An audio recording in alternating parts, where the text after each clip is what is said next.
कोण कोणाचा बाप यावरून मंत्रिमंडळात राजकीय घमासान सुरू झालेला आहे। नितेश राणेंच्या विधानावरून नाराजीचा सूर मंत्रिमंडळात उमटतोय।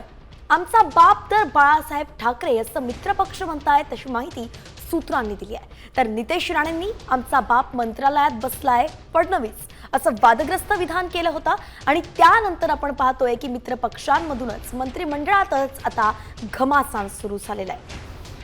वैदेही काणेकर आपल्या प्रतिनिधी आपल्यासोबत जोडले गेले आहेत। वैदेही, नेमकं मंत्रिमंडळात काय सुरू आहे? नक्कीच आपण बघतो मंत्रिमंडळामध्ये बैठकांमध्ये वेगवेगळ्या विषयांवर चर्चा तर सुरू आहे, पण दुसरीकडे मित्रपक्ष एकमेकांशी नाराज असल्याचं बघायला मिळत आहे। कारण नितेश राणे यांनी जे उद्गार काढले होते, त्यांनी म्हटलं होतं की आमचा सगळ्यांचा बाप जे आहे ते वर्षावर आहे आणि देवेंद्र फडणवीस यांचा उल्लेख त्यांनी केला होता। त्याच्यानंतर आता शिवसेनेचे अनेक मंत्री या संदर्भात नाराज असलेले बघायला मिळतात। आमचा बाप बाळासाहेब ठाकरे आहेत या संदर्भातलं विधान त्यांचं आहे। त्याच्यामुळे मित्रपक्षांमध्ये बाप पे वाद असा एक वेगळा मुद्दा जो आहे तो सध्या रंगलेला बघायला मिळतोय।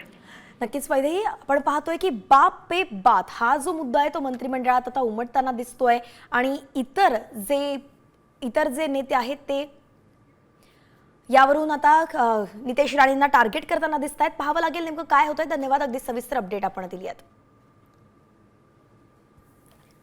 नितेश राणेंनी वादग्रस्त विधान केलं होतं आणि त्यामुळे मंत्रिमंडळातील इतर मित्रपक्ष नाराज असल्याचं आता पाहायला मिळत आहे आणि त्यावरून बैठकांदरम्यानच याचे पडसाद उमटताना दिसत आहेत। शिवसेना शिंदे पक्षामध्ये यावरून नाराजीचा सूर दिसतोय आणि त्यामुळे नितेश राणेंच्या हे अंगलट तरी येणार नाही असाही प्रश्न उपस्थित होतोय।